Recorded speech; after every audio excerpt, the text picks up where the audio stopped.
Hello, my name is Cameron James Wilson, and this is Operation Wisedome, powered by all of our Wisedomians and powered inherent in the people, which is me, you, and all of these people, which you may see on the screen or may not. First off, what I want to do is I want to shout out to all my Wisedomians that are currently in the building.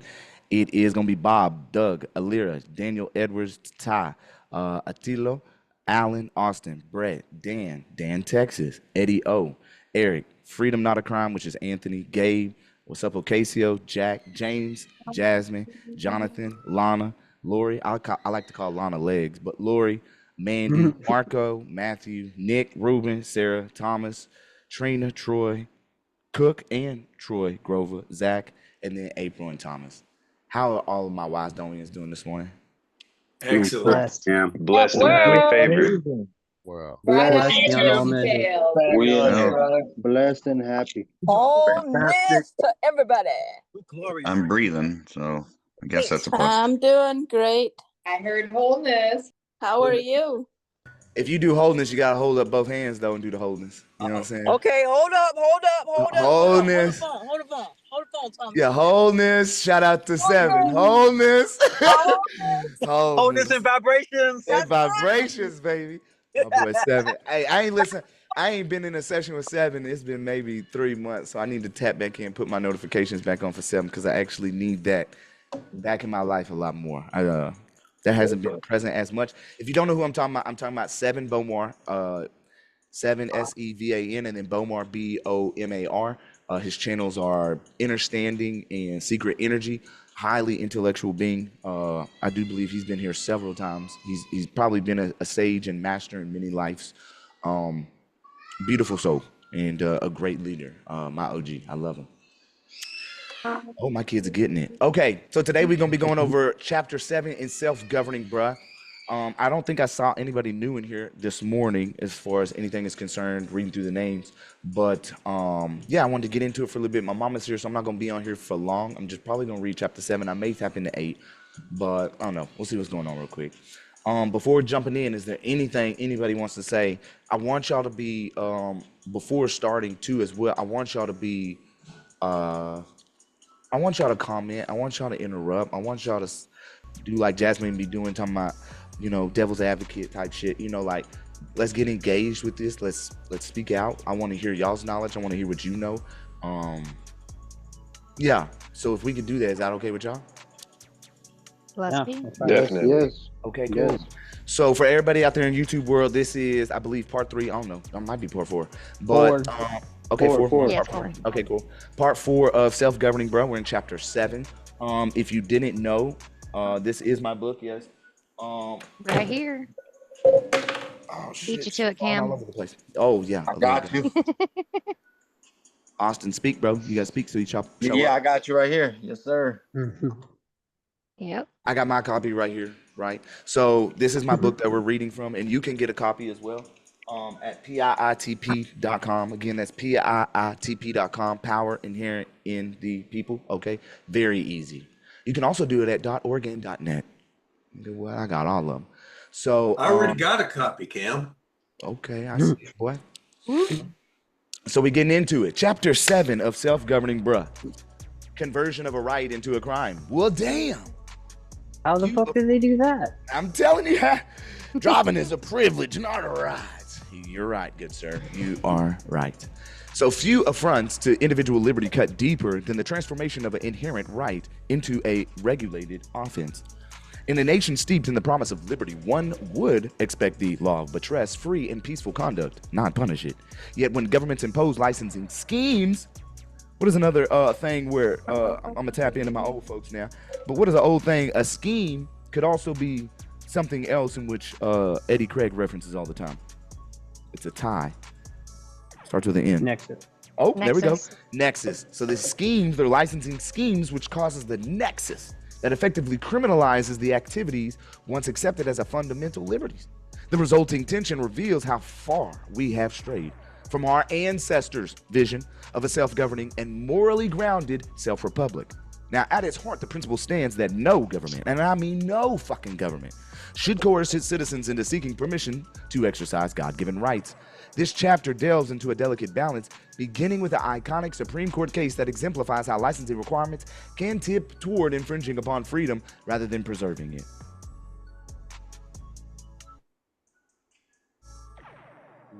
Stop. And then how do I do this?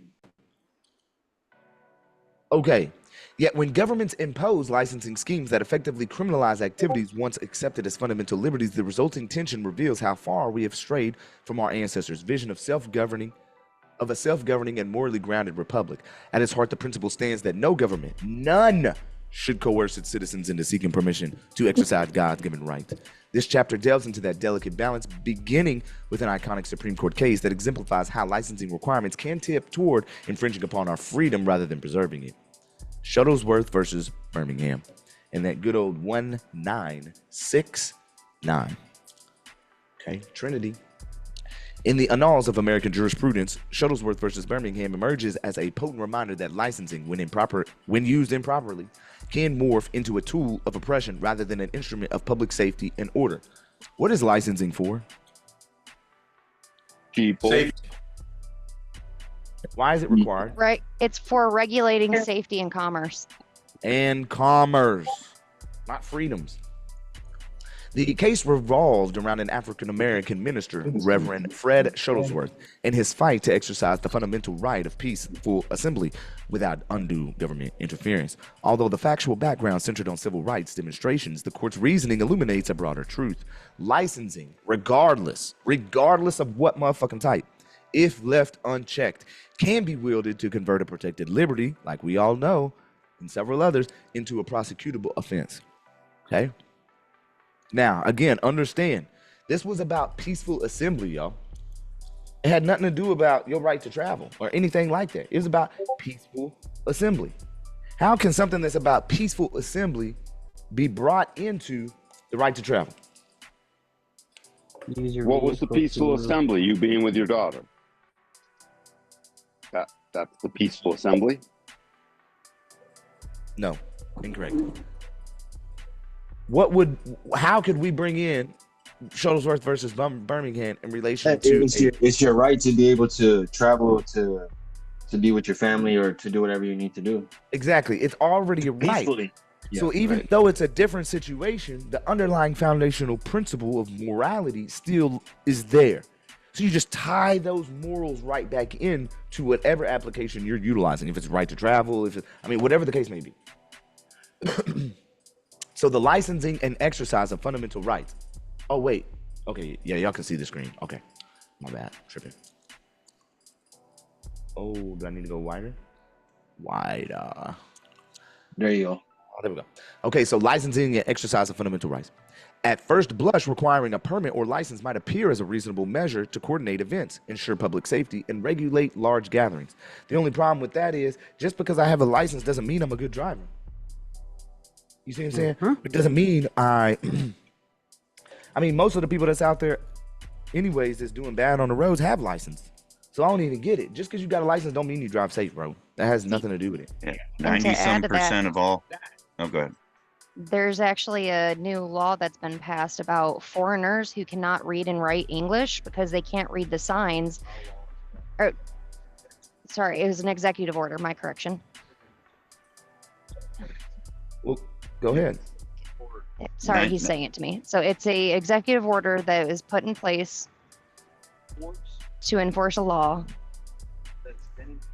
that has been in place for over 40 years now.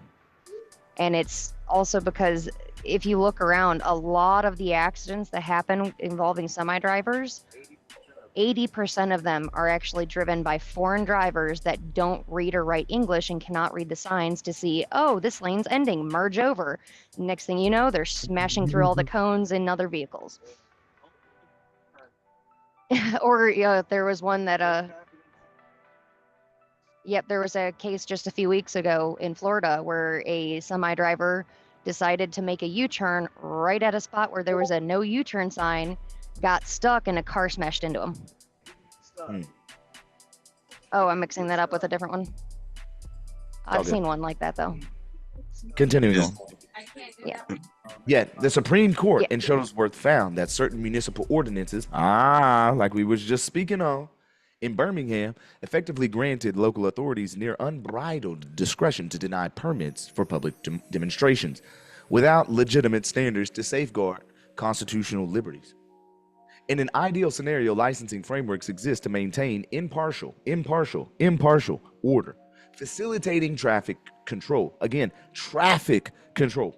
Traffic is in relation to transportation, not the freedom and liberty of those who are traveling, or preventing hazards when large crowds assemble. However, Shuttlesworth underscores a critical distinction: the neutral regulation.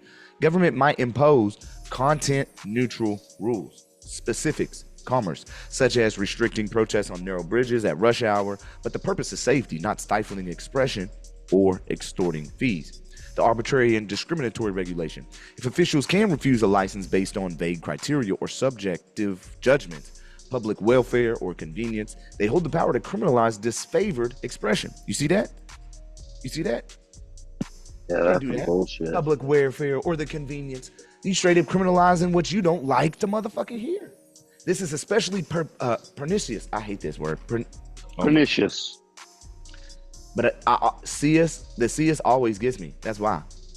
Let me see. I can't do it like that. Admit. Bring it. Okay, CON. So when a fundamental right, like speech, assembly, or worship, depends on the government's whim. I ain't depending on none of that. So thus, when a city's permitting scheme devolves into a means of curtailing speech or punishing gatherings before they take place, the measure crosses from legitimate oversight into constitutional violation. That quick, that easy. So through Shuttlesworth zeroed in on free assembly, its implications ripple outward.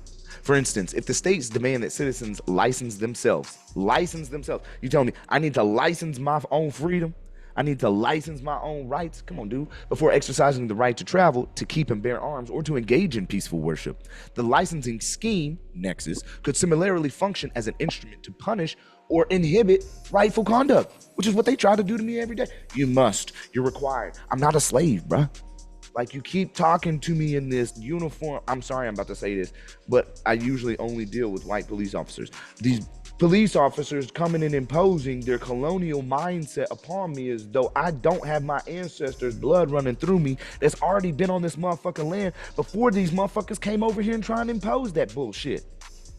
I'm sorry, bro. That's how I operate. I operate off knowing who and what I come from. Lineages ago. Not on this bullshit they trying to put on me now like I'm just, bro, I'm a creation of the creator. I am. The court's emphasis on due process's clear standards resonates with the broader and moral standpoint. No legitimate authority may lawfully transform a God-given freedom into a precarious privilege that must be purchased, petitioned for, or nervously maintained. I'm not paying you niggas, bro. Quote, when a right hinges on the benevolence of an official's pen, tyranny finds a hidden doorstep. Chill. Shuttlesworth is often cited, 712, the implications of free travel, speech, and assembly. Shuttlesworth is often cited for its robust defense of speech and assembly, but the deeper message resonates across all fundamental liberties.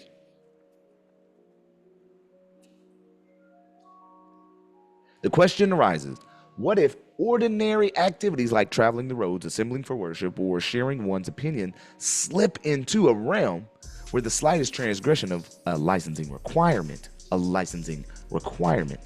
spawns criminal charges? How's that possible? How is it possible? Well, I have something to say about that. Go ahead. Because I remember one of the times I got pulled over, they were trying to get me for failure to identify. But you know that it talks about you can give your name, date of birth, and address, and that completes that. You don't have to give them your ID. Right. However, another stipulation to that statute was that you had to be in a public place. And I was like, I'm in my private vehicle, so I'm not technically in a public place. So how can you even apply the statute to me? And they're like, well, you were on the public roads in public view. But I was like, I went from my private vehicle to my private driveway, and you're trying to accuse me of this. And he was like, well, you know, and then I was like, well, is my car my private property? And he was like, your car is, that doesn't even matter. Ooh, so he got him. It goes to show that once you actually, they don't actually read those statutes. They are constantly charging people with the vague version of the statute, so they're Oh, constantly misapplying it. you brought in a good point right there. So if it's vague and if it's vague Overly broad. and overly broad, what rule? Let her answer. What rule or doctrine will we use? But that's not really the problem. Wait, no, the problem is you didn't answer. Come on now. But yes, it's the void for vagueness doctrine. Okay, but what However- doctrine? Okay, void for vagueness, but which one are we going? What rule are we going to use? The rule of what? Come on, The Jasmine. rule of lenity. There you go. Yes, the rule of lenity. Okay, so we're gonna break that bitch down to where they have to stay narrowly tailored. That's why I told that cop the other day last week when I got pulled over twice last week on my bike. Okay, the legislature has made the definitions and statutes. They are narrowly tailored. Each word, even though you're using Webster's, does not apply. They don't want to hear it. I don't want to hear it. Well, I have to inform you. No, you don't. Yes, I do. I have to rebut your presumption, bitch. Right? So these are, and I ain't even uploaded that one yet, bro. So it's all about looking at the definition and breaking it down. If you take each word and you say anyone who drives, okay, well, we got to break down drive. Here in the state statutes, we don't see a clear definition. I do see a definition, though, within the ordinances of both the municipal and the county that states that I have the eligibility to freely travel on these public roads because it's my right. So even though I'm not seeing within the DMV code here in Ohio the specific definition of driving in and of itself, and if that's the case, I'm going to rely on the federal government's interpretation of drive. Right, and what the federal government depends on is the same case, which I forget which one it is. I can pull it up, but it's the one that's in the AAMVA manual, right? Which again, even to this day, it may not say one employee, but it does say a commercial vehicle, a commercial motor vehicle. That's a fact. So just rely on that. Now, arguing the aspects of your private property, yeah, it's UCC 9-109, but you got to remember, anytime you got any ties to the nexus, they have a security interest and benefit in that property.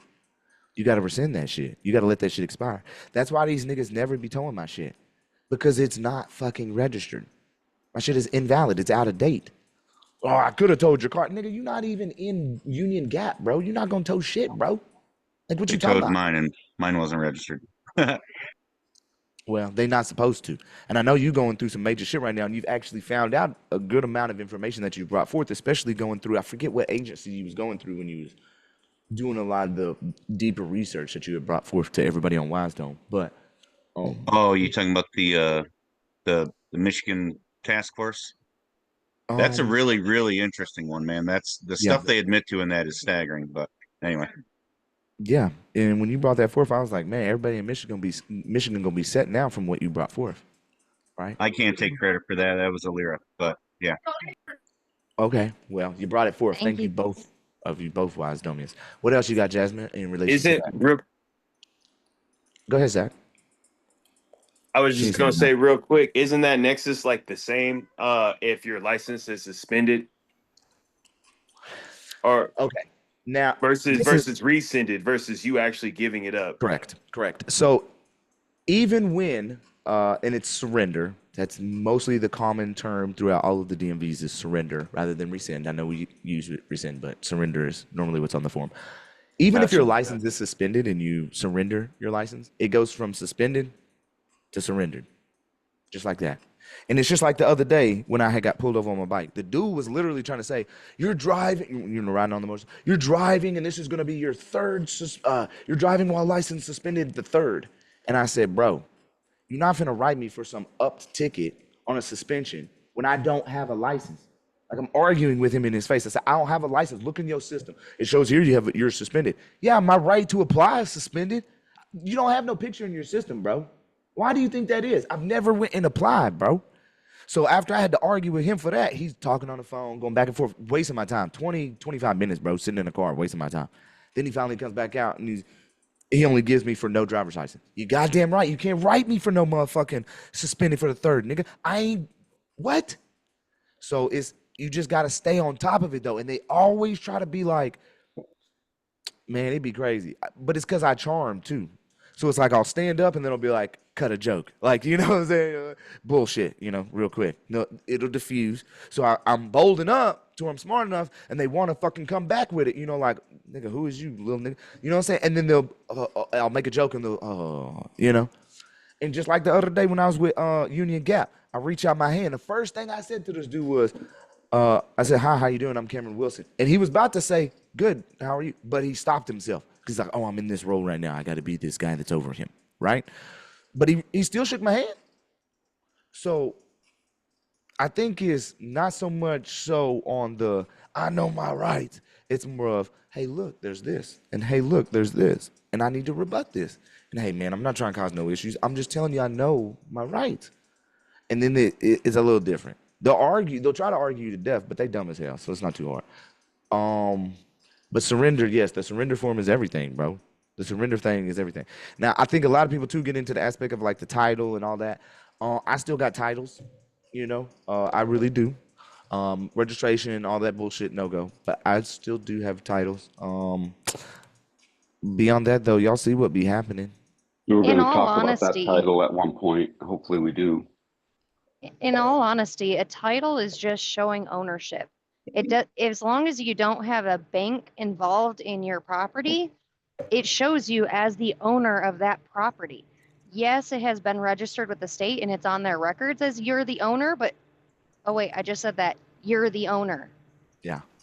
It's just a bill of receipt. Like when you walk out of a grocery store, your receipt that you take with you is you're saying that you have the right to leave and own the groceries that you just bought. Same thing with a car, same thing with a house. Yeah.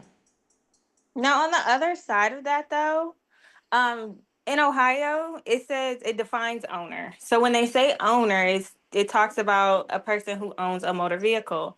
Now, back when the Chevron doctrine was in place, then they were able to use that as deference as proof. Like, okay, you're basically saying you're driving a motor vehicle. You're saying you own a motor vehicle, and this is the vehicle that's registered as the motor vehicle. So they were using all of those presumptions to go ahead and charge you with any motor vehicle law that they were using. So that's the only reason why I don't, like, moving forward, I'm going to be like, well, I didn't steal the car instead of claiming that I'm an owner.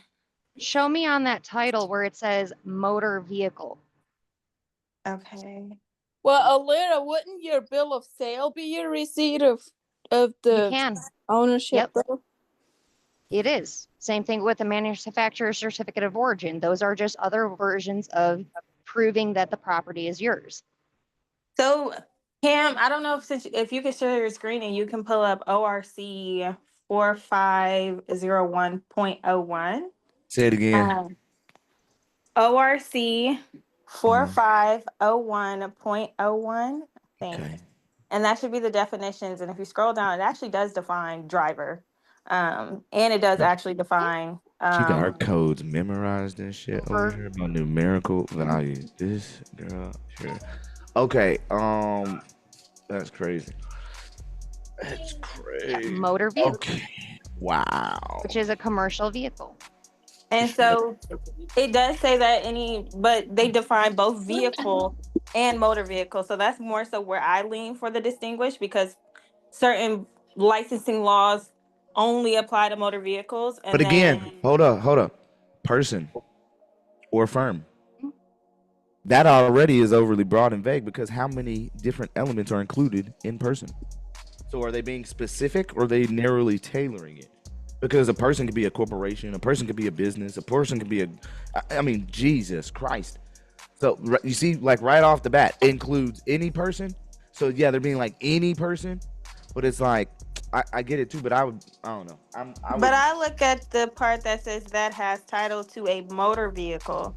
So it doesn't say. Very true. Yeah, that's a second element right there. You don't have title to the motor vehicle. You only have a certificate of title. The state holds the title, and they give you a certificate of that title.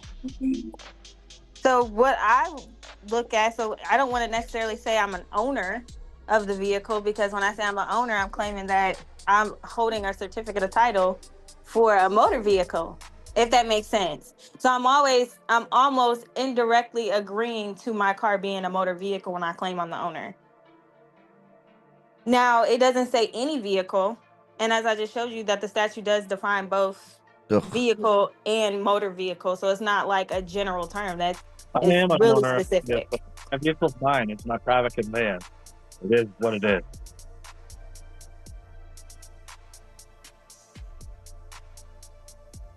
So that's why I kind of get a little leery when they ask me, like, oh, are you the owner of the vehicle? Now I'm just like, I'm not going to say anything. Certain questions I'm just not going to answer. I'm going to give you my name, and that's it. And I'm just not say anything else. Well, that's all you're required to do, though.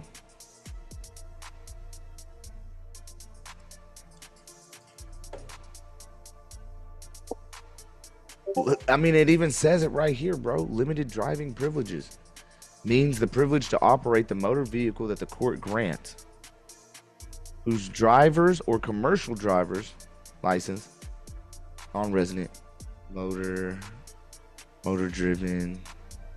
But if you also look at driver, drives or operates, chauffeur, here we go.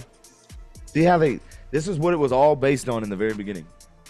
Chauffeurs. That's where it started. The driver's license was needed for chauffeurs. There's a chauffeur's license. It was specific to chauffeurs. Literally, that's how it was. And then somewhere down the line, they just came and said, everybody's now a chauffeur. That's how it started. So it's crazy that Ohio still has the original in there as far as chauffeur is concerned. You'd think they'd get that away, but. now if you keep scrolling. No, look at chauffeur. It says other than a taxi cab. Oh, wow. Yeah, that's kind of the opposite of employment then. No, because it says as an employee for hire, though. As an employee, still for hire. So you're not a taxi cab, but maybe you're a delivery driver, right? But again, still the motor vehicle. Yeah. In Michigan, Again, it goes back to the original. And right here, again. Employed for commerce. And right here again. Who operates such vehicle for transporting for gain, compensation, or profit. That's all it's about. That's all they can regulate. Now, if you keep scrolling, it'll talk about, it'll define driver. The driver, the motor vehicle, and you own the vehicle. There's nothing they can do. You're not a driver. I don't see drive. And your private conveyance isn't a motor vehicle. Drive and driver is not defined in here. See, so that's what I don't like. See, so if y'all not gonna define drive within your vehicle definitions, then you have to go back to the federal interpretation of it. And if we go back to the federal interpretation of it, then what we're going to end up finding, y'all make me search for it now. So that's fine. Go ahead, y'all say something. I'm sorry. If you go to the motor vehicle, click on Title 45. You don't have to wait now. Now I'm trying to find something. And Tony was about to say something. Hold on. I'll find it though. Go ahead. In Michigan, in Michigan, they have. I haven't gone down this particular Michigan rabbit hole yet, but the motor vehicle code is full of it. Makes multiple references to the chauffeur and what is it? Chauffeur and courier. Apparently, it's a whole nother code book that would be interesting to dive into. But so they separate it. They literally claim in the under the commercial motor vehicle in Michigan anyway, that chauffeurs and couriers do not fall under it. So that they've created their own little category specifically for chauffeurs and couriers. And I haven't dived into that one yet, but anywho. So the notes on this one is driving is now defined in the Federal Regulations Act. This is coming from the AAMVA code dictionary manual. This was from 2023. And the AAMVA is who oversees all of the DMVs. They got 4 districts, okay? If you, again, this is for everybody new that hasn't heard this one, but if you go on YouTube and search up AAMVA, you will see these people and what they do. They literally are masking the control thing. Like, they're a private member association that distinguishes all the laws, rules, regulations, and policies throughout the United States, Canada, and Mexico in relation to this commercial scheme and nexus. And again, if you search on YouTube, you'll see that they have conferences. They brag about how many arrests and bullshit that they do to people. Like it's pretty bad. It's pretty bad. But driving is now defined in the federal regulations as operating a commercial motor vehicle on a highway, including while temporarily stationary because of traffic, a traffic control device, or any momentary delays. Driving does not include operating a commercial vehicle when the driver has moved the vehicle to the side of or off a highway as defined and has halted in a location where the vehicle can safely remain stationary. Well, geez Louise, that fucking is amazing for me in Washington State Patrol. I'm sitting on the side of the road, nigga. I am not driving as defined by the federal fucking regulations and as defined by 49 CFR 390.5. So, you know, and all you want to say, well, where's this come from, Cameron? Where is this coming from? Okay, I got you. So this is a cool way to search stuff, y'all. Do y'all use Google Scholar? Yes, I do. Okay. Google Scholar. Okay, is it Scholar Google? Yes. Yeah. Scholar. While you're Google. doing that, I also want to point out it only says on a highway. Only says on a highway. Correct. It does only say on a highway. You're correct. We always Freeway, street, road, alley. Now check it. Smith versus Old Dominion Freight Line. Okay. Just like we just looked up. I'll give y'all a link if y'all want, but on stationary because. Okay. Definitions. For the purpose of this section only, driving means operating a commercial, and this is where they pulled that. So I'm showing you the AAMVA Code Dictionary, which is a private member association that is above all the DMVs, that distills all of the actions that the DMVs do, policies, so their oversight, is telling you that driving is now defined as operating a commercial motor vehicle, and they're citing from Smith versus Old Dominion Freight Line. Did you see that? Yeah. AAMVA, driving definition code, back over to the case law. So when it comes down to it, Jazzy, like, you got it backed up for you. Like, No, it's if backed you up. go to Okay, I'm going back.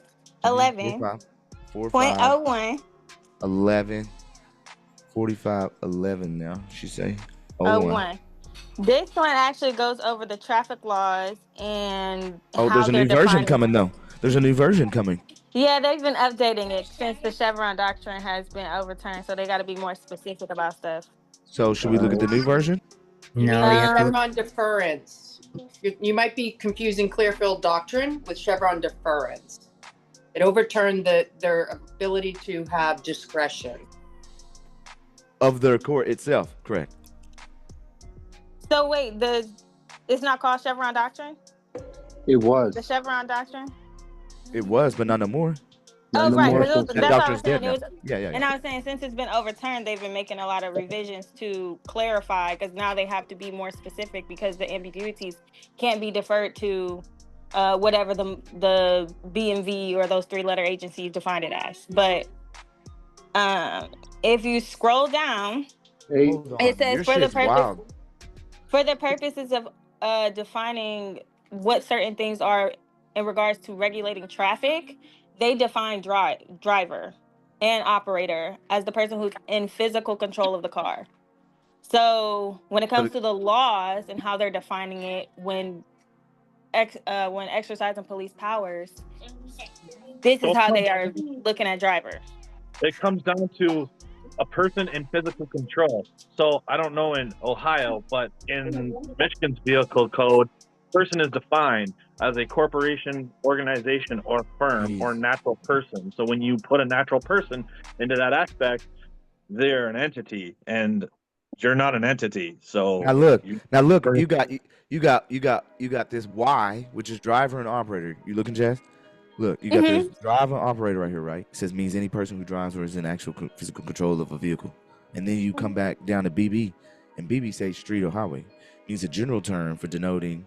General would mean common law, right? Kind of type vibes for denoting a public way for the purposes of travel by vehicles, including the entire area within the right of way. So it's like they contradict themselves. You sitting here telling me that I have purposes to travel by vehicles, but then you're saying up here that, so it's like it's unconstitutionally applied. All of it will be unconstitutionally applied because you break down the aspects of you have no control. I don't care what you talking about. Like you cannot. The public ways are open to me by travel of my vehicle. However you want to define my vehicle, it's still private property. And like, so let's say we do New Hampshire. Is it New Hampshire? The reason this bill passed in its original, it passed from lower to higher. It died out. But it's because all of this in here is telling you exactly what's going down. Okay? It's all tax exempt. It's all under U.C. 9-109, and however it's codified in the statutes in and of itself. It is see here, look. They don't even show. We actually gonna read this. I'm gonna read some of this. I love this one. I wonder if there's a way I can get it in like PDF form because I hate download. Let's do it like that. Okay, yeah. There we go. Full. All right, so the statement and purpose of this bill, which we need to push our bill out. Fuck, I need to find time for this.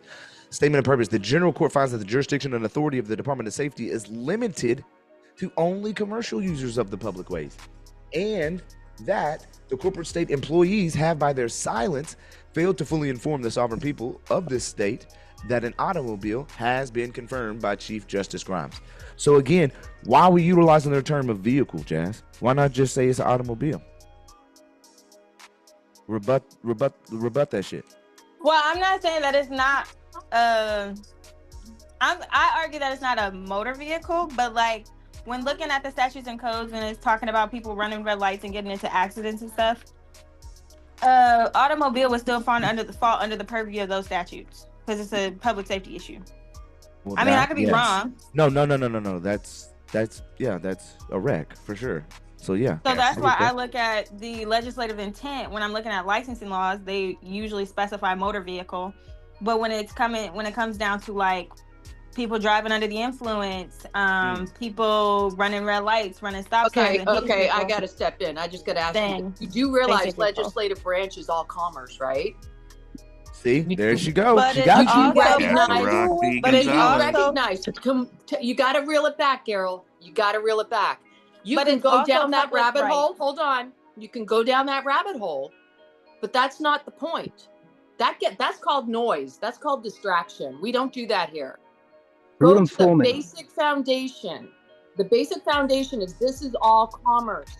It's an overlay of control. They do not have power over us, the people. Yeah, living They use public safety. They use children every freaking time. Are you going to continue to like waffle on, 1 foot in, 1 foot out? You can't. You got to be all in or all out. She's right. It's all about commerce. They don't have no power over you whatsoever until you give it to them.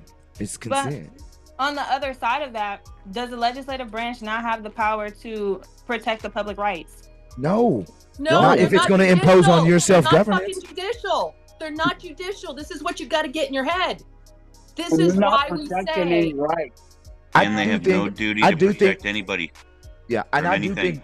Yep, he's right. And I think, Jasmine, you do be putting too much into their language and what they say. I really do. Like, you be letting them.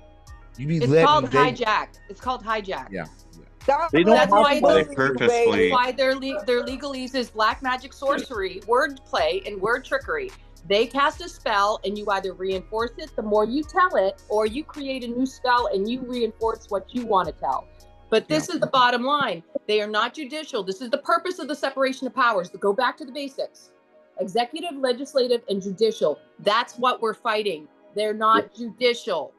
They're not upholding law. Legislative, they don't write the law. We have the law. Their shit is legalese commerce shit. The original Congress is not what we have in the Supreme in DC right now. That is the commercial version of Congress.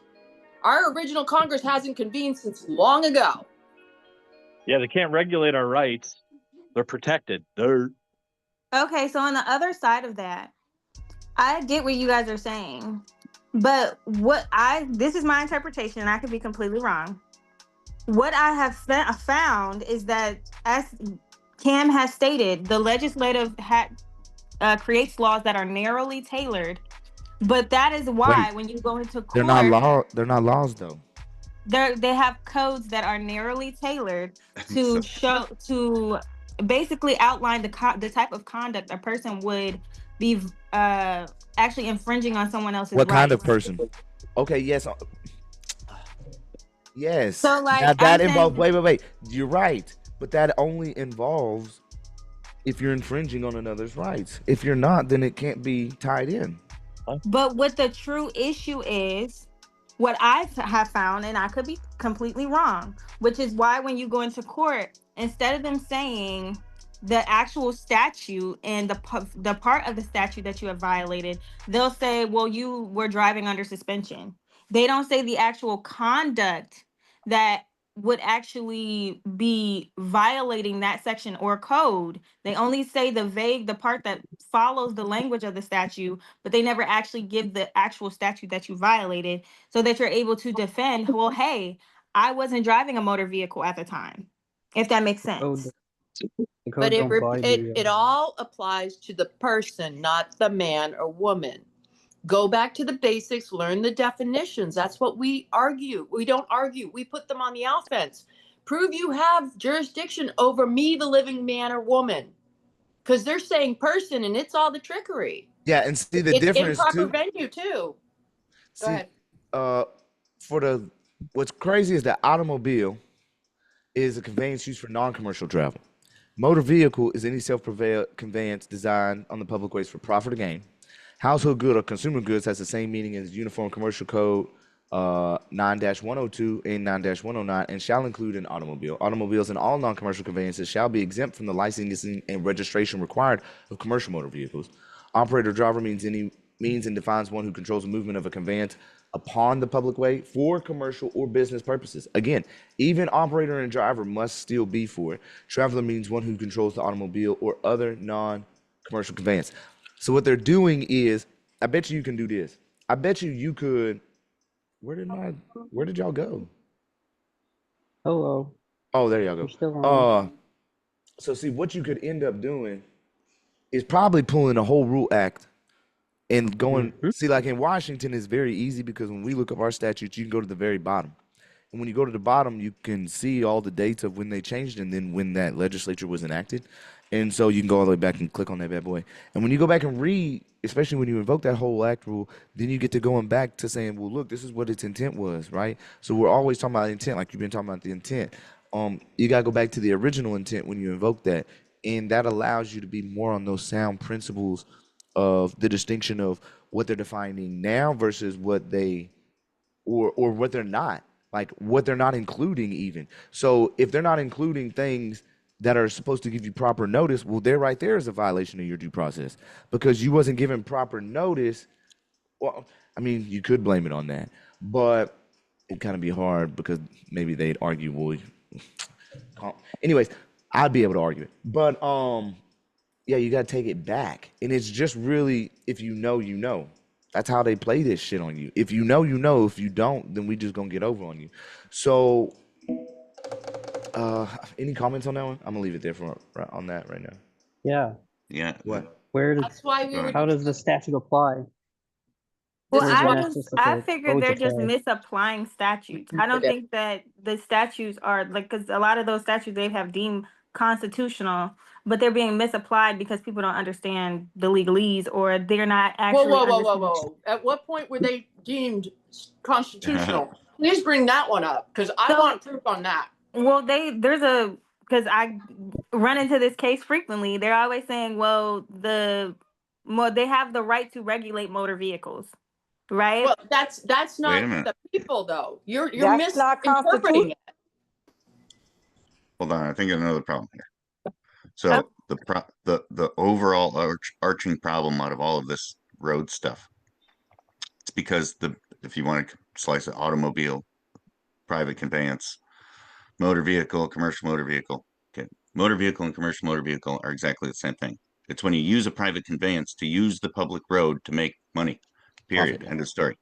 So they purposefully don't include these other words to make the distinction. What's that? Yeah, include or don't include. Yep. Right. To lump it all together, to claim everything is a motor vehicle and everything that you know is also a motor vehicle. Here in Michigan, a trailer that has no self-propel anything. A trailer is a motor vehicle. So what it is it's just make up all of these things and apply this particular statute to literally all of these things that it doesn't actually apply to. And people don't get that you have a choice, that you can. It's very simple once you know that. On the other side of that, because I remember we were helping one of the people, we went to the motor vehicle codes in Florida. And in Florida, they lay out an automobile falls under the motor vehicle codes. So how would you rebut that? Fuck no, it don't. That's how I rebut it. Fuck no, it don't. You have your liberty to locomotion. They That's can't it. take that away from you. This is what it's all about. You're not a person. You're a man or a woman. You have the right to life, liberty, and pursuit of happiness. Those are protected rights. They are not powers that are delegated from the government. That's okay, what so they're who trying to has do. had success with the I am not a person argument? You are you not a woman? Are you not a woman? This is just a question. No, are you not a woman? This is a question. You're Who has not a had woman. success Yes with or that? no? Yes or no? Are you not a woman? Yes or no? You're a woman, right? Oh, she's a woman. Oh yeah. It's not a question. Most definitely. Who has been successful with it. Are you guys assuming if you her have gender? to state it 3 times, I they play am. the game, and if you want to believe them that they don't accept it, I'm not playing. I'm not playing the game. I'm saying that Who's from being devil's my advocate? You are perspective. playing the game whether you want to say you are Well, not. I played the game, but I'm saying that as far as like getting caught up in I am not a person, I haven't seen that work for anybody. I haven't seen any case law to It's support. not never going to be the one and only determining factor in these cases. That's the point. Yeah. It's Well, I about get that. So I'm joinder. saying, like, The let's point move is past- about them making joinder for getting personam jurisdiction. You have to not just only rebut them on the person's standpoint, but rebut them on the fact that, number one, I do not consent to being surety for this case. I do not give you consent to basically have jurisdiction over me. I'm here only by special appearance, not by general appearance. I am here sui juris. I just thought I was bringing in something flesh. out while I'm there. Bingo, right there. Thank you. Right here, you gotta do that. Y'all see that? In Ohio, they Wait. Not that I'm on any schedule, let's just try to be efficient. Oh my God. You know what? Damn. Fuckers. I said wait, nigga. Damn. I gotta mute all y'all ass, bro. And can't none of y'all unmute. Do y'all see this? It says persons may rebut the presumption of residency. Do you see this? Have you rebutted the presumption that they have upon you of residency? Let's talk. Okay. There's depths here, y'all. Okay, Lana's being serious with this shit. And I get Jazz because she's just trying to be devil's advocate and keep the conversation flowing. She's trying to be like, all right, I want to test y'all niggas. So what I'm thinking is, and this is all over too, if you just literally search up like rebuttable residency presumption for your state, you're gonna find it. Me and Sarah did. What state you in, Sarah? I forget. What state are you in, Sarah? I forget. She's in Iowa? I forget. Oh, there it goes. Bam. Look, the code and everything. Straight registration. 32118, presumption of residency. What is that? Presumption of residency. Okay? For the purposes of this chapter, there is a rebuttable presumption that a natural person, now we get some clarification on what kind of person we're talking about. We're not saying any person. We're saying a natural person, very specific, is a resident of this state if any of the following elements exist. I'm going to rebut all these bitches. Every single one of them. You know, you want to do it right now? Let's select all, copy. Let's come over. Man, I'm going to give you, everybody in Wisedome getting a rebuttable document today. We about to rebut the residency right here, right now, nigga. What the fuck you talking about? I'm going to bring this in. And I'm going to come up. Motor vehicle laws in the road. Do you see that? Motor vehicle and law of the road. Do you see that? Yes, we're in the motor vehicles and law of the road on the presumption of residency. You see that? Oh, hello, we're under the motor vehicle code here. And we're talking about presumption of residency. Why? Why is that? Oh, you can't answer it because all of y'all are interrupting each other. Nigga, shit. So let's make this real quick, and I'm gonna unmute y'all, and y'all can talk for a second while I draft this motherfucking thing for y'all. Get this bitch going so y'all can have something special for today. Let me see how I do it. Where I do this at? More? How do I let y'all unmute? See, this is what y'all did. Y'all messed up. I don't know how to do this. Y'all stuck like Chuck. Let me see. Stop share. And then host tools, that's what it is. And unmute themselves. All right, y'all can unmute yourselves now. Please don't talk over each other. I'm gonna build this out, okay? Taxes. It's all in relation to taxes, though. Well, yours isn't, but with Ohio. The licensing codes are correct, yeah. But I guess I don't understand the so there where you're rebutting the residency, do they only have jurisdiction if you're a resident? Essentially, Yes. yes. The only reason why I say that is because in Ohio, wrong. if you're Okay. on the road, Wait. Jack says that's wrong. Clarify. There's something called the Long Arm Act, which you've all heard the phrase long arm of the law, right? That's where it's from. So if you're a resident of any state, then they could obtain jurisdiction. I yield. Okay, well, we're not residents, generally speaking. Presumption of it. Straw man's a resident, but we're not. Well, based on what the judge told me, they said it doesn't matter what your status is in regards to when they regulate motor vehicle fuck what laws. that nigga talking about. They lie. Fuck what that nigga talking about. For real, the judge told me. Yeah, fuck that. There's these compacts. There's compacts between states. That they've also made illegal contract lists where they can exchange information and try each other in each state. They've made these compacts outside the laws. Right. There's a driver's license compact and a multi-state vehicle compact, and a couple more, the non-violator compact, and those are all formed outside our laws to allow these states to coordinate behind our backs, and they don't talk about that. Okay, so let me say, for instance, if I run a red light and I hit Joe Schmo in the city of Houston, and their police officer issues me a citation, are you saying that I don't, because I'm not a resident, I'm not subject to the repercussions of... Well, you hit somebody. You hit somebody, that's a crime. There's injury. Oh, no. Yes, it's a crime. Okay, never mind. So that's what I'm saying. Like, when you actually read the motor vehicle codes and how the legislative intended for them to be applied in the event of an accident.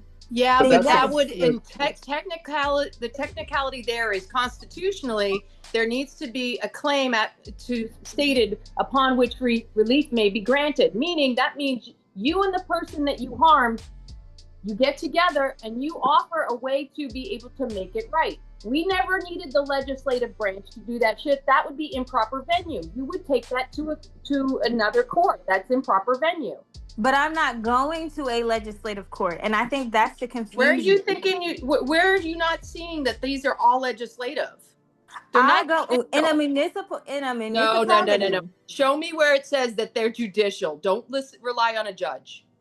I'm not relying on a judge. The Ohio Constitution says that the municipality has the right to self-governance, which means they would have all branches of government included in their small municipality. So that would mean that they would have both a legislative branch, which creates the ordinances, and they also would have a judicial branch who interprets the ordinance. More powerful than the federal government or our Constitution. They can't make laws that they can't just change the definition of a federal law in a word. That's true. I have a question for you, Jasmine. Yes. I have a question for you. So if that's what you really think about the courts themselves, what does that say about our entire government system if they're allowed to be a whole entire government to themselves?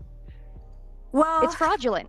Well, that was with the Constitution. That was the provision of the Constitution. So at that point, you would have, if you look up the Ohio Constitution and you look up Article 18, is it Article 18? I think it's it's X333. So it might be Article 13. Is that 13? Yeah. So Article 13, Section 3. If you go to the Ohio Constitution, hold on, let me pull it up. Because I always cite this anytime I'm claiming that an ordinance is unconstitutional. Go ahead. Here's what I'm trying to get at, though. I'm not even talking state by state. I'm talking about our creator endowed rights. And the fact that the Constitution was created, the original Constitution of this country was created to protect our creator endowed rights, not to create them, but to protect them. Correct. Now, if you allow a government entity to step up and be a government and to themselves that is completely separate from everything else, wouldn't that violate us and our creator endowed rights? And wouldn't that make them unconstitutional and unlawful and in need of redress? Not necessarily. One, Where is it? You hear Wesley in the background? Wesley goes, oh my God. You got to remember, bro. Check it. Listen, Jasmine is trying to play devil's advocate to get everybody speaking and bringing out the best. Don't trip. Chill. Jasmine is a little demon over there. That's what she is right now. I like it. So if you go to Article 18. It's Article 18, Section 3, the municipal powers of the local self-government. This is under the Ohio Constitution. So if you have a problem with a section of the Ohio Constitution, the people would have to gather in order to amend that. So at this point, them having the powers to self-govern is lawful. Now, the Constitution does outline that the municipalities shall have the authority to exercise all powers of local self-government and to adopt and enforce within their limits such local police, sanitary, and other similar regulations are not to conflict with general laws. So when they create laws that conflict with the Ohio Revised Code or conflict with the Ohio Constitution, they're null and void according to the other case law that they have, Marbury versus Madison, which is why a lot of times I will try to invoke judicial review and ask the presiding judge to evaluate the city ordinance to actually lay out, hey, I'm claiming that your ordinance is unconstitutional. So you're going to have to show me how it does not conflict with general laws, which you can't based on X, Y, and Z. Correct. That would be a great argument. So what I now have to bring forth unto the Wisedomian group is this affidavit and rebuttal of presumption of residency in notice of jurisdictional facts. Now, what I will do is I'll turn it on for people to, I'm not gonna have you edit it, I guess viewer, and maybe you can view, copy, close. This is the overleaf. If you don't know how to copy this and make this as your own overleaf file for you to edit yourself, you would come up to this menu button in the top left-hand corner, okay? And you would tap menu and you would do copy project, and you can bring it into your own files on your own login. If I let people edit this, then it's all gonna get fucked up. So this is an affidavit and rebuttal. Look, we went way away from self-governing, bro, but it's okay. Affidavit and rebuttal. Yeah. Well, sorry. We'll read it on Wednesday then. But this is a good document to have. People need this, bro. I've been talking about it and we've never made one. So this is actually perfect. It's like nice. People can start utilizing this, just like the notice of liability. This is the affidavit and rebuttal of presumption, and it's the first time. Anyways, well, we haven't made one of these before, so. This is an affidavit and rebuttal of presumption of residency and notice of jurisdictional facts. Okay. We're bringing in the pursuant to 28 U.S.C. section 1746, and then UCC 1-308 and 1-1036236. Oh, love it. So, notice to principal is notice to agent, and notice to agent is notice to principal. This is actually my song right here, bro. This is, oh, I got y'all, bro. No cap. This is what we do, my nigga. I love this song. Where's it at? Also, if you don't mind me asking. What? What? At the rebuttal, my nigga, we hitting with shuttles at work. Birmingham, throwing that ham. Nigga not eating no ham. Fuck it, that pepper. No. Okay, so Jesse Lopez, get this in here. All right, so it's my song, bro. I be jamming to this one.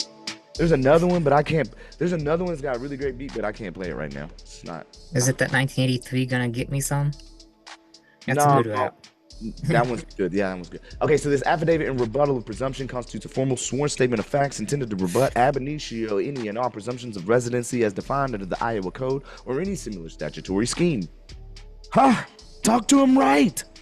This instrument is tendered. Instrument. You goddamn right it's an instrument.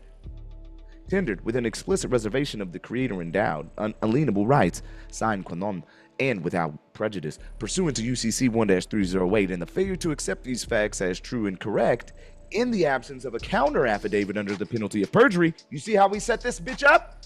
Constitutes a waiver of all claims and a tacit agreement to the facts herein stated.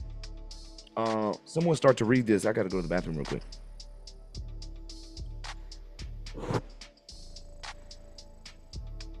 No, man, someone start to read this. I gotta go to the bathroom. Preliminary declarations comes now, and that's where you're going to place your name. A natural man or woman, one of the people of the state, being of sound mind and competent to testify, having direct first-hand knowledge of the facts herein, and being over the age of majority, to state, declare, and affirm the following as my sworn testimony and evidence of fact. I am a living soul, a creation of Almighty God, endowed by my Creator with certain unalienable rights. I am not a legal fiction, a corporate entity, a person as defined by statute, or any other artificial construct created by or subject to the state. My standing is sui juris and in propria persona. My presence within the geographical boundaries of the state of Iowa, for example, is that of domiciliary and inhabitant, not a resident in the legal or statutory sense. I am one of the sovereign people, and my fundamental rights predate the establishment of any government or constitution. See also the U.S. Constitution Amendment 9. A rebuttable presumption by its very nature is not evidence. It is a rule of law compelling a decision on an issue in the absence of evidence to the contrary. Oh my God. Reference Black's Law Dictionary. This affidavit constitutes such evidence to the contrary, thereby dissolving any and all such presumptions. The term resident under, insert your state code, and similar statutes imply a voluntary submission to a specific legal status and jurisdiction in exchange for government privileges and benefits. Bingo. Bingo. For certain privileges and benefits in the commercial realm. Man, bro. Okay, I'm gonna take it from here. I have not knowingly, willingly, and intentionally waived my fundamental rights to accept such a status. Any presumption to the contrary is a mistake of fact and law. Specific rebuttal of presumptions under the Iowa Code. In direct response to, and for the express purpose of rebutting each element of presumption listed in Iowa Code, I hereby state and affirm the following facts. The homestead tax exemption, the military tax exemption, the voter registration, the public school enrollment, the public assistance, the continuous presence. While I may reside and remain within the geographical boundaries of Iowa, my presence is that of an inhabitant with a domicile. It is not as a resident engaged in a commercial or statutory relationship with the state. You got that? You hear that? That's how it works, cuz it is not a resident engaged in commercial or statutory relationship with the state. My right to travel and to be and remain in a place of my choosing is a fundamental liberty. You see how we pulling in our God element here? You see how we are going, our religion supersedes. How we believe supersedes until there is thee that can come forward with a verified complainant. A complaint. There ain't no injury, nigga. Shut the fuck up. My right to travel and to remain in the place of my choosing is a fundamental liberty, not evidence of submission to a particular legal status. See Shapiro versus Thompson. The presumption that mere presence for 30 days constitutes residency is an unconstitutional infringement upon this liberty. They can say what they fucking want, all they want, until you rebut it. And that's how it works. So I told that bitch ass nigga when he pulled me over, I got to inform you. No, you don't. Yes, I do. Or you gon' kids around. Or you gonna make presumptions.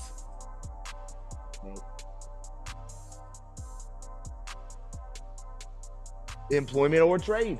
I have not accepted employment or engaged in a trade, profession, or occupation in a manner that would subject me to the jurisdiction of the state as a resident. Do you see why it's important to get your contract set up privately?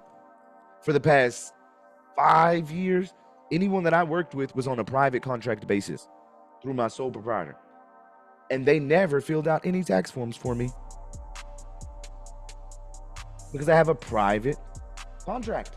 I am engaged with you. You are engaged with me. You pay me fully, compensate me for my time, and that's it. Private. My labor is my private property, and I exchange it via private contract. Exactly. I am not availing myself of state-conferred commercial privileges that would require me to be classified as a resident. I don't go out and get their licenses to be able to then engage in their profession or calling. It's not my job. The right to labor is a fundamental property of right, not a privilege. Butchers Union Company versus Crescent City in 1884. That's how far back we going, bitch. That's over 100 years. What you mean? Yeah, right to work. Can't tell me shit. So the affirmation of status and jurisdiction. Let it be known by all parties, now and forever, that my status is as follows. Status: I am a natural man and or woman, domiciliary and inhabitant of the Iowa Republic, bitch.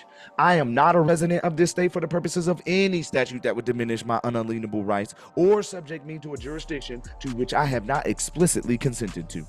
Jurisdiction: I exist under the jurisdiction of the common law, the law of the land, which is an antecedent to and superior to the statutory and administrative law. Rebut that shit and bring yours forward. Invoke your fucking power. You are the power. Everything resides in you. That spark, the God element, it all resides in you. Why do you think they're always trying to suck your energy? Because that's you. All existence is based off your energy, your element. It's like we keep allowing these niggas' words to override what is already above. Well, they say this and they say that. I don't give a fuck what they say. I already know my base and foundation is freedom, period, until I consent. Great. Why do you think we got rebut that shit? Apparently we need to throw rebut that shit out to everybody right now for free. Again, got the audio shit. If you just want to audio book it, you can go to 11 Labs and listen to it there. Maybe I might make it for that, but if that's going to be the case, that's going to cost. So we'll just rebut that shit. What if your kid does go to public school? Rebut that shit. Even if they go to public school? Even if they go to public school. You dig? You see how we doing it? Yeah. But the reason I think it's really important to clarify too, these so-called contracts that you're rebutting, they're made in presumption. Not only that, there's no disclosure. They didn't tell you any of this stuff. Correct. So they're not contracts. Correct. It wasn't intentionally, willingly, and knowingly, was it? There you go. The notice wasn't fully properly given, was it? Everybody that's currently in with us right now on Operation Wisedome, in the chat, you can find Rebut That Shit to download for free. Okay, I love you all. All right, so the jurisdiction. I exist under any attempt to impose a statutory jurisdiction upon me based on a fallacious presumption of residency is a violation of due process. Reservation of rights. I explicitly reserve all my creator endowed rights. The legal maxim, quod ab initio non valet in tractu temporis non convalescet. What is invalid from the beginning cannot be made valid by the passage of time. Any action taken against me based on a now rebutted presumption of residency is void from its inception. Demand. I hereby demand that you, the recipient, and all fucking agents, agencies, and departments under your authority immediately cease and desist from any and all actions based upon the erroneous presumption that I am a resident of your state or any subdivision thereof. This would be something you could send, like, say these bitch ass niggas. I just posted something on my thing recently about the DMV, Oregon, talking about you've lost your right to apply. You know what I'm saying? They always do that to me. You've lost your right to apply. They keep sending me these bitch. They keep sending them to me, bro. And this would be something I'd probably send over to the DMV, certify return receipt, and make sure that they get, right? And if I don't hear a response, I'd make a time stipulation at the bottom saying that if I don't get a response within, 30 days, then this affidavit, of course, in the rebuttal of residency, is an acceptance of everything within. Okay. Now, I demand that all official records be corrected to reflect my true status as a non-resident domicile, Larry, whatever, bro, an inhabitant. I'm tired of these stupid words sometimes. Failure to honor this sworn affidavit and correct your records accordingly will be deemed a willful and intentional violation of my rights, subjecting you to a liability in your official and individual capacities. You see how when you put people on notice, nigga, you can fucking hit them with a violation, as noticed in my previously tendered private fee schedule. Oh, so this would be after you put in a oh my gosh, dude, notice of liability, sorry. And then your verification, okay? Notary acknowledgement, and then proof of service. You dig? Very easy, nothing crazy, private and confidential, directly to the source. Okay. Then when you get shit happening to you, guess what? You're gonna enforce it. I like the shirt, Jesse. Oh no, that's a champion. I thought I saw the little rooster for a second. I was like, what? But it was just because it was dark. That little red up there made me think of my shirt. Might throw it on today. Cam, you mind if I show the Black's Law 9th edition of domicile? Yeah, go ahead, Papa. You want me to show the screen? It's kind of long.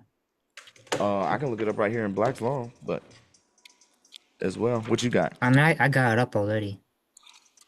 Allow right there. You should have it now.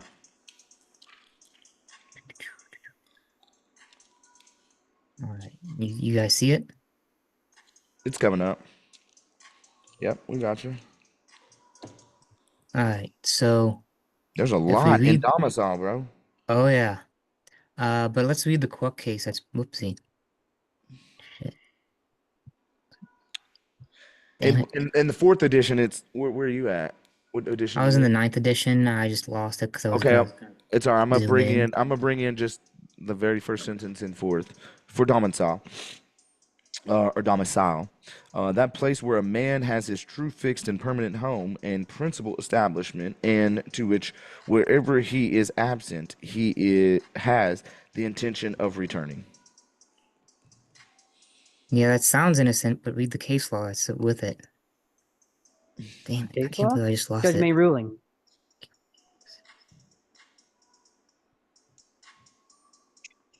Okay, well, when I get into it, I start looking at Latin because we start getting to the depths of Old World. And any person truly has the right to be where they be, okay? Just because they are somewhere within a territorial imaginary boundary set that the corporation has made does not mean it thereby just has jurisdiction. All the land is owned by the people, in a sense, unless it's private, you know what I'm saying? But it's like the state is the people. It's not this corporate fiction for real. So I separated in that aspect so much so. Now, when you're talking about case law, bro, how you gonna lose it? There we go. I got it. There we go. I got it now. Judge May ruling. Now, also something to clarify is it says under domicile, citizenship, habitancy, and residence are severally words which in the particular case may mean precisely the same as domicile. Domicile and residence, however, are frequently distinguished in that domicile is a home, the fixed place of habitation, while residence is a transient place of dwelling. Okay. Domicile may be of birth, by choice, and domicile by operation of law. So let me read this. It is difficult to give a definition of domicile that will cover at once domicile by operation of law and domicile by choice. So it looks like there's a duality there. Wait, go up. What is the 1958 quote? Go up. Because you're reading from a 1935 quote. Go up one quote right there. What's that one say? By domicile, we mean home, the permanent home.